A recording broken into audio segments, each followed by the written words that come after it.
Duminica este ziua Domnului, ziua bucuriei și a recunoștinței. Începe ziua cu o rugăciune de laudă.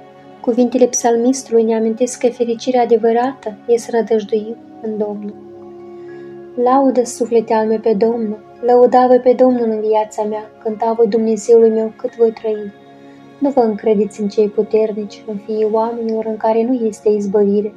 Ieșiva Duhul lor și se vor întoarce în pământ. În ziua aceea vor pieri toate gândurile lor. Fericit cel ce are ajutor pe Dumnezeul lui Iacob, nădejdea lui în Domnul Dumnezeul lui, cel ce a făcut cerul și pământul, mare și toate cele din ele, cel ce păzește adevărul în veac, cel ce face judecată celor năpăstuiți, cel ce dă hrană celor flămânți.